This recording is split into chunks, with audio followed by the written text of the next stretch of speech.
Lyca production சுபாஷ்கரின் தயாரிப்பில் super star Rajinikanth, Amitabh Bachchan, Fahadh Fazil, Rana நடிப்பில் DJ Gnanavel இயக்கத்தில் வேட்டையன் அக்டோபர் 10 உலகமெங்கும் உங்கள் அபிமான திரையரங்குகளில். வேட்டையனின் வேட்டைக்கு ரெடியா? திரு அக்னீஸ்வரன், உங்ககிட்ட இருந்து தொடங்குறேன். ஏன்னா மெட்ரோவுக்கு நிதி ஒப்புதல் வழங்கியது மத்திய அரசு, பிஜேபி. நிதி முன்னாடி கேட்டது, இப்ப பெற்றுக்கொள்வது மாநில அரசு, திமுக. ஆனா நான் அதை உங்ககிட்ட இருந்து தொடங்குறேன்.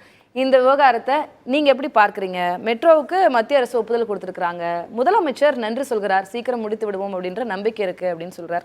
இந்த விவகாரத்தை நீங்க எப்படி பார்க்குறீங்க? அரசியல் கணக்கு எதுவும் இருக்கு அப்படின்னு நினைக்கிறீங்களா? இந்த விவகாரத்தில் அரசியல் கணக்கு கண்டிப்பாக இருக்குது. ஒட்டுமொத்த தமிழ்நாட்டில் பெரிய தலைநகரமாம் சென்னை. உலகத்தில் 50 பெருநகரங்களில் நம்முடைய சென்னையும் ஒன்று. அந்த சென்னை சென்னை, திருவள்ளூர், காஞ்சிபுரம் அதெல்லாம் மிக்ஸாம் புயலில் தத்தளித்த போது மத்திய அரசு நமக்கு நிதி கொடுக்கல. சரி, நம்ம தென்கோடி முனையில் இருக்கக்கூடிய தூத்துக்குடி, திருநெல்வேலி அதுவும் இதாமாச்சு, அதுக்கும் எதுவும் சொல்லலை. ஆனால் இந்திய நாட்டினுடைய நிதித்துறை அமைச்சர்கிட்ட கேட்டபோது நாங்கள் பேரிடர் என்று கூட நாங்கள் அறிவிக்க முடியாது அப்படின்னாங்க. அந்த இக்கட்டான காலத்தில் ஒட்டுமொத்த சென்னையும் ஸ்தம்பித்து போன போது தமிழ்நாட்டினுடைய மாண்புமிகு முதலமைச்சர் இந்தியா கூட்டணி சார்பாக பேச சென்றிருந்தார். ஆனால் அதே நேரத்தில் இன்றைக்கு நாங்கள் நிதித்துறை அமைச்சர் பணம் தர முடியாதுன்னாங்க. இப்போ எப்படி உடனே வந்துருச்சு, சாங்ஷன் ஆயிடுச்சு. எப்படி அது 2024 இவங்க 40க்கு 40 வெற்றி பெற்றதற்கு பிறகு ஏற்கனவே 2018 ஆந்திராவில் இருக்கக்கூடிய தற்போதைய முதலமைச்சர் சந்திரபாபு நாயுடு இவங்க மேலே நம்பிக்கையில்லா தீர்மானத்தை கொண்டு வந்தார். அப்போது இன்றைக்கி நம்ம காலம் முழுக்கதும் இந்த 2029 வரைக்கும் நம்ம நிதிஷ்குமார் அவர்களையும் ஆந்திராவினுடைய முதலமைச்சர் அவங்களையும் நம்ம கெஞ்சிட்டே இருக்க முடியாது. ஒருவேளை அவங்க ரிவர்ஸ் கியர் போட்டுட்டாங்கன்னா நமக்கு பாதுகாப்பாக அரணாக இருப்பது தமிழ்நாட்டில் 22. ஏன்னா அவங்க 16, இவங்க 12. அதனால இது ஒண்ணு அலையன்ஸ்ல இருக்காங்க. அங்க ஆந்திரால சந்திரபாபு நாயுடுலாம் அலையன்ஸ்ல இருக்காரு. இப்போ நீங்க என்ன சொல்ல வரீங்கன்னா, அப்ப தமிழ்நாடு அலையன்ஸ் கேட்பாங்கன்னு சொல்றீங்களா? அது அரசியல்ல எல்லாமே நடக்கும்ல.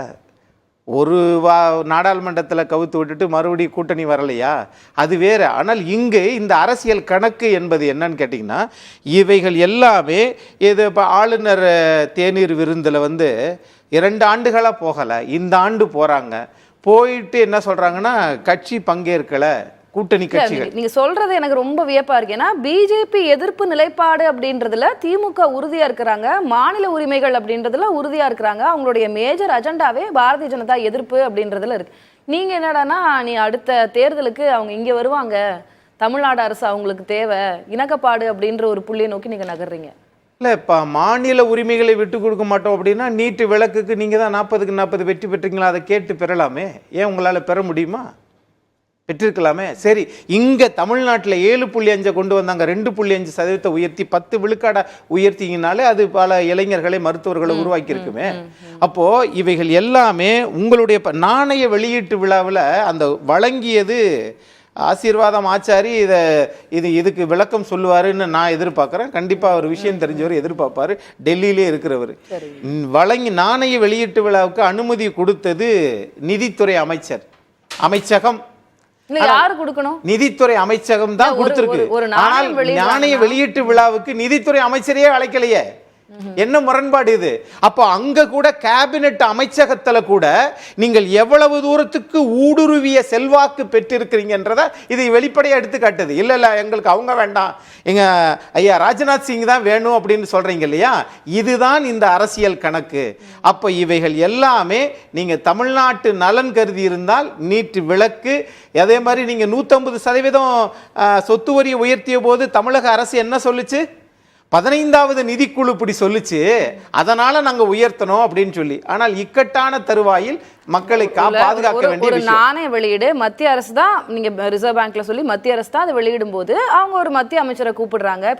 இதுக்கும் பாஜக திமுகவுக்கும் ஒரு அண்டர்ஸ்டாண்டிங் அப்படின்னு எந்த புள்ளியில வர முடியும்? இப்போ நமக்கு மெட்ரோவுக்கு நிதி வேணும், நீங்க போய் எங்க போய் கேட்க முடியும்? மத்திய அரசு தான் கேட்க முடியும். நமக்கு ஒரு திட்டத்துக்கு நிதி வேணும்னா மத்திய அரசு தான் மாநில அரசு போய் கேட்க முடியும். இதுல ஒரு 2 பேரும் இணங்கி போறாங்கன்னு எப்படி சொல்ல முடியும்?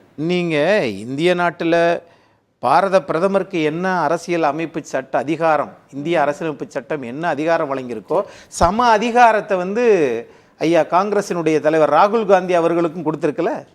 அப்போ அவர் என்னன்னு கேட்டீங்கன்னா, புரோட்டோகால் படி இந்திய நாட்டினுடைய எதிர்க்கட்சி தலைவருக்கு அந்த அந்தஸ்து இருக்கா இல்லையா? அப்போ தமிழ்நாட்டில் ஆளுநர் மாளிகைக்கு போகிற போது கூட்டணி கட்சி தலைவர்கள் வேண்டான்றாங்க. இந்திய நாட்டினுடைய பிரதமரை பாதுகாக்க பேச்சுவார்த்தை நடத்தும் போது 15 நிமிடங்கள், பேசியது 45 நிமிடங்கள். அப்ப இவைகள் எல்லாமே ஒரு அரசியல் கணக்கு இருக்கு.